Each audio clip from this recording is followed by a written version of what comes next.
Hey everybody, Doug here, and I've got a very different kind of video for you today. First of all, I wanted to say thank you to everybody who has enjoyed and liked and commented on my most recent upload, my arrangement of Hopes and Dreams from Undertale. I've worked on that arrangement for a very long time, and I've had some very big visions with the video that took quite a while for me to really finally put together. So it really means a lot to hear from you guys. But I wanted to talk about that video because it's actually quite a bit more personal of a project to me than you might think.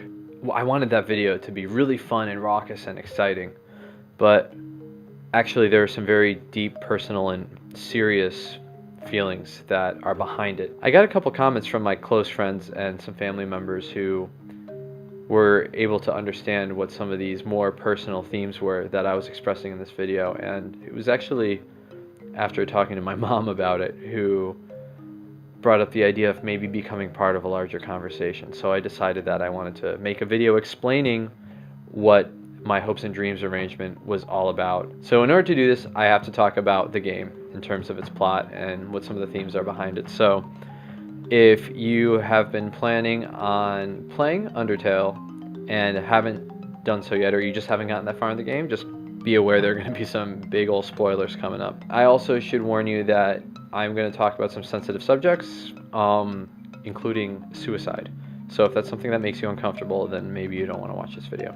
For those of you who don't know what Undertale is all about, or if you just need a recap, here's a brief summary of the plot as it pertains to my video. Once upon a time, we're in this world. It's kind of like ours, except there are humans that live there, and there are monsters that live there. And one day a war breaks out, and the humans win, and they banish all the monsters to the underground, okay?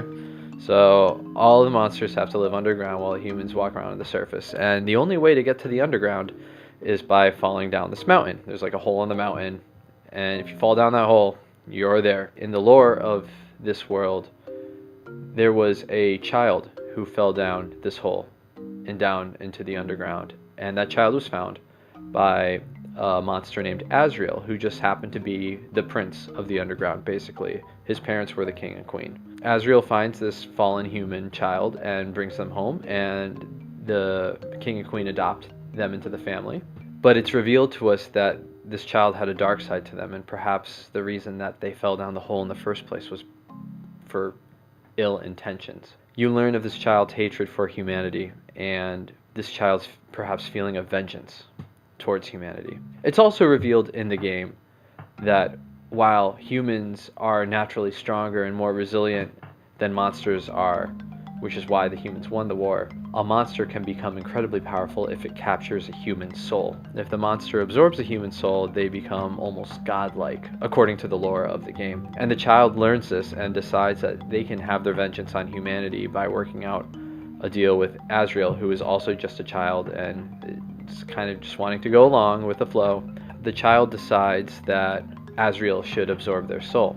So in order to do so, the child basically commits suicide. Asriel absorbs their soul and wanders out into the world because he's got enough power that he can escape the barrier that seals the underground shut. After wandering out into the human world, the humans get scared and start attacking him. This human child, whose soul is in Asriel, tries to tell Asriel to kill all the humans, but Asriel doesn't want to. Asriel does not have those sorts of violent tendencies. In fact, he's just like a sweet little fuzzy goat boy.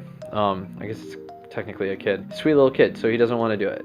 And the humans end up fighting and eventually killing Asriel as well. So in the game, one of the final battles that you can get is basically Asriel resurrected. He comes back to life, he sees you, and it just so happens that the character that you're playing as looks just like his friend that died. Basically all the dialogue that ensues from there on out is inspired by this like god form Asriel, drunk on power, mistaking you for his best friend. This was a huge inspiration for me. Playing this part of the game made me incredibly emotional every time I got to it. A lot of what Asriel is expressing, especially near the end of the battle as he begins to realize that he can't win, is how he's just doing this because he wants to keep you around. He wants to play with you. You were the only one that he ever had fun with. Actually, you were the only one he ever really cared about, and it's not fair to have to lose somebody like you again.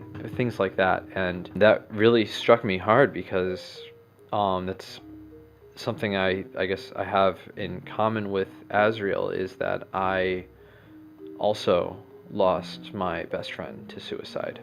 So at the end of the video, you may have seen that there are a couple dedications for people who helped me out and products that I was using, and the very last dedication is to somebody named Doug B. Horak. Doug was a very close friend of mine in high school. He was a very talented artist. He was also a passionate gamer. He really loved video game music just like I do, and he was really interested in making fan games. He was a huge Sonic fan and a very active member of the Sonic fan game headquarters, SFG HQ. Yeah, while we were going through school, you know, we found that so much of our lives paralleled one another. As him being an artist, me being a musician, there were so many common threads that we were studying, and it's totally somebody that I thought like maybe we would, you know, go out into the real world and be in a game studio together someday, you know. We did eventually collaborate. I had the privilege of writing music for a film that he was doing for one of his classes while he was doing his master's at the Savannah School of Art and Design. Doug had a bit of darkness to him. I mean, I had known that he had struggled with some mental health issues when we were younger. Admittedly, I was under the impression that maybe he had gotten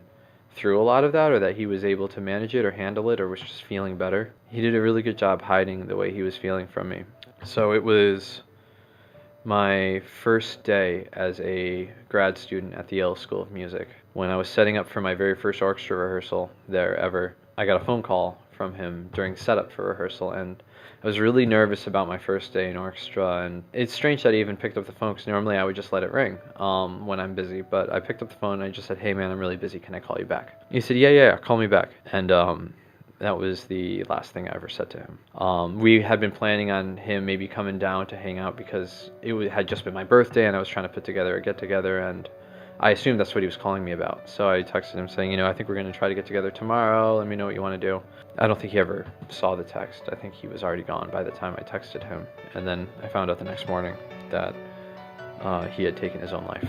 This experience was a pivotal moment in my life. I really do think back at my entire life so far, and that day was a dividing line between the old me and the new me. Somebody in my family once told me that if depression gets that bad for some people, they really truly believe that the world would be a better place without them. And I don't know if that's what Doug was feeling when he took his own life, but I can say that by doing so, the darkness that was in him merely spread. I never knew what depression felt like before that happened.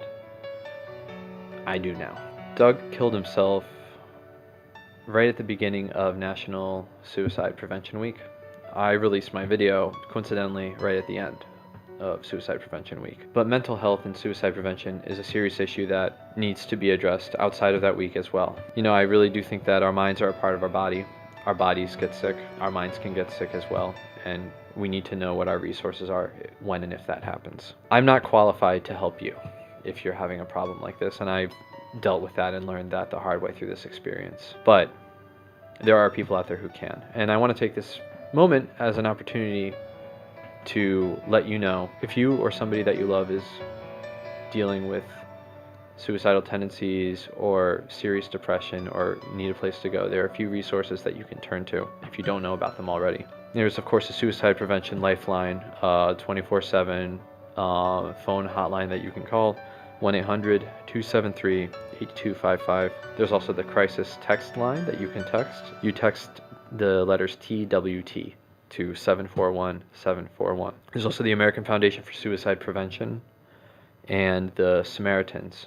All of these resources are available to help people struggling with suicidal thoughts. They're also all charities that you can donate to if you're not dealing with those issues but just want to know how you can help. If you're curious to see my friend Doug's art, I'll post a link to some of his work at the end of this. And those of you who follow me on social media, you might recognize some of these drawings from various profile or cover pictures that I've used. The only saving grace about losing an artist is that their art lives on beyond their life, and I'm really happy that I can still enjoy the work that he left us. I hope this video provides a bit more context to what I was trying to express in my last music video. It can seem strange to reserve such intense and personal thoughts and feelings for something from a video game, but you know, games inspire me just as many works of art and literature and music and theater do, and I'm happy that I was able to find another way to